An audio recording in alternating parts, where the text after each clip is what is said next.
Yang di-Pertuan Agong, Sultan Ibrahim hari ini berangkat ke mesyuarat Majlis Raja-Raja ke-265 di Istana Negara. Mesyuarat 2 hari itu dipengerusikan Sultan Selangor, Sultan Sharafuddin Idris Shah. Kali terakhir mesyuarat pada 31 Januari lepas sempena istiadat melafaz dan menandatangani surat sumpah jawatan Yang di-Pertuan Agong ke-17.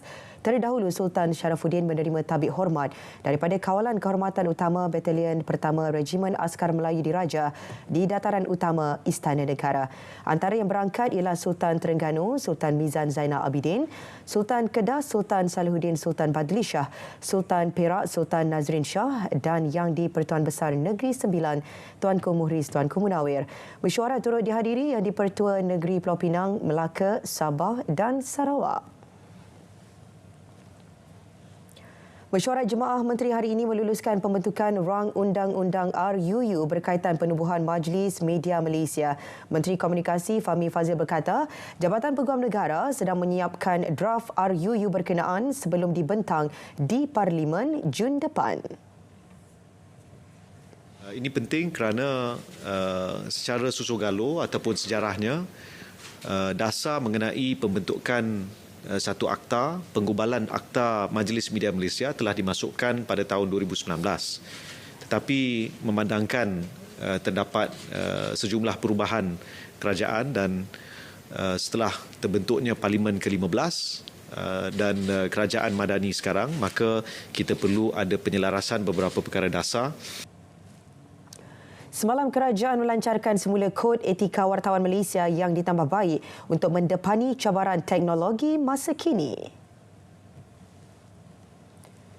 Sempena ulang tahun ketiganya, jenama Burger Jalanan GTR Burger memperkenalkan menu baharunya buat pelanggannya, Burger Sliders. Pengenalan menu baharu itu sebahagian daripada perancangan besar syarikat untuk membawa jenama GTR Burger ke tahap lebih tinggi. Buat permulaan, menu baharu itu boleh didapati di Pasaraya Mercato di Menara TRX Kuala Lumpur.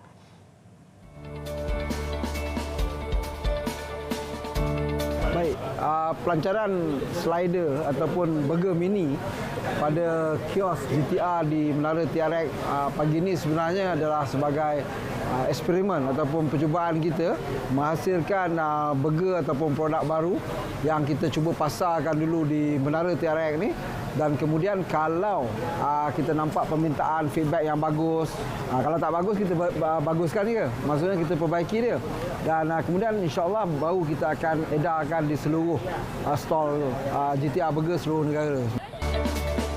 Pengasas GTR Burger ini memberitahu matlamat perniagaan GTR Burger adalah untuk membantu industri ruminan negara.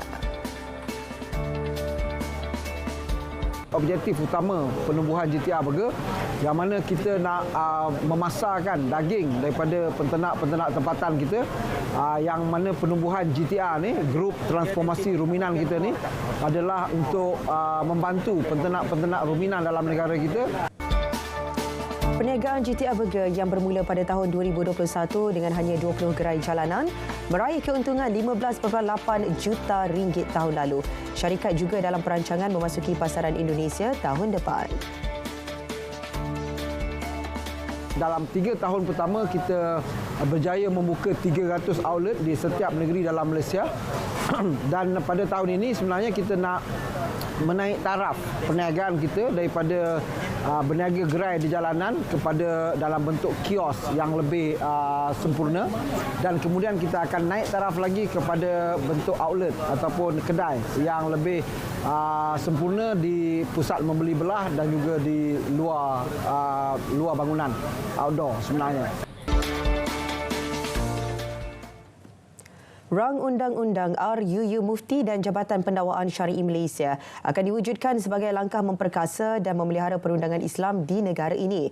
Timbalan Menteri di Jabatan Perdana Menteri Hal Ehwal Agama, Dr. Zulkifli Hassan berkata pemerkasaan perundangan syariah telah pun dilaksanakan secara sistematik dan menyeluruh termasuk beberapa RUU lain.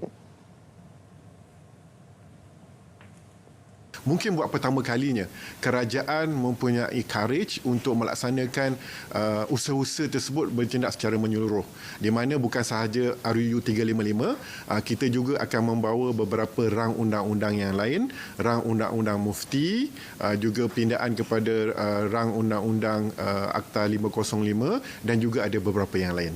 Maknanya kita akan bergerak secara menyeluruh, bukan sahaja aspek RUU 355.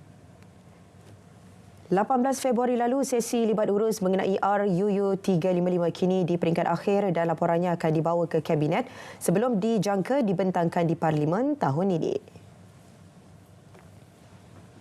Di Mahkamah Session Kuala Lumpur, bekas pengurus bahagian pengurusan harta pelaburan Hartanah Berhad mengaku tidak bersalah atas tuduhan memindahkan RM40,000 hasil aktiviti haram ke akaun bank peribadinya 3 tahun lalu. Mengikut pertuduhan, Diki Rahmat Abdullah didakwa memindahkan wang itu daripada akaun SA Elite Enterprise ke akaun miliknya antara 8 September dan 9 Disember 2021. Hakim membenarkan permohonan timbalan pendakwa raya untuk kes dipindahkan ke Mahkamah Session Shah Alam kerana Diki Rahmat didakwa di mahkamah itu minggu lalu. Sebutan semula kes ditetapkan pada 3 April depan. Atlet angkat berat kebangsaan Muhammad Anik Kasdan serta duo bowling negara Nur Ain Nabilah Tarmizi dan Alina Ahmad Nawawi dinobatkan selaku olahragawan dan olahragawati UiTM 2023. Buat julung kalinya dalam sejarah penganjuran Majlis Anugerah Sukan UiTM, anugerah olahragawati diberikan kepada dua atlet. Nur Ain Nabilah dan Alina Ahmad meraih gelaran berkenaan selepas muncul juara di kejohanan bowling padang dunia di Gold Coast, Australia tahun lalu. Kejayaan itu menamatkan kemarau 15 tahun negara dalam acara berkenaan. Manakala Anik dipilih atas kejayaan memecahkan rekod kebangsaan untuk kategori 61 kg. Rekod itu dicipta ketika kejohanan angkat berat antarabangsa yang berlangsung di Doha, Qatar pada Disember tahun lalu. Anik dan Ain Nabilah juga sebelum ini merupakan olahragawan dan olahragawati UiTM 2022. Ketiga-tiga mereka membawa pulang sijil, trofi, piala pusingan, piala iringan serta hadiah wang tunai RM1,000. Menjelang musim baru kejuaraan Petronas Cup Prix, pelumba negara Kasma Daniel Kasmayuddin berharap akan mendapat jentera yang lebih mantap dalam usaha mencipta keputusan yang lebih baik. Penunggang pasukan Petronas Sprinter Yamaha Maju Motor itu berkata, masih ada ruang untuk penambahbaikan.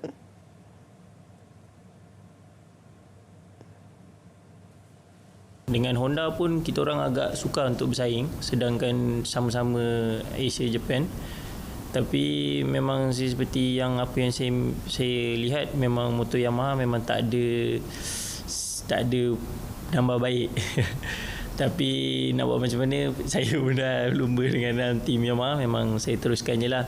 Tapi saya harap tahun ni apa yang saya minta Yamaha dapat berilah. Kita nampak gap semakin kecil di sini. Edisi lalu menyaksikan Kasma menamatkan saingan kelas CP150 di kedudukan keempat dengan mengutip 112 mata dan hanya meraih podium sebanyak 4 kali. Dalam perkembangan yang sama, bekas pelumba Moto2 itu juga menekankan bahawa dia tidak mempunyai perancangan untuk beralih pasukan dalam masa terdekat.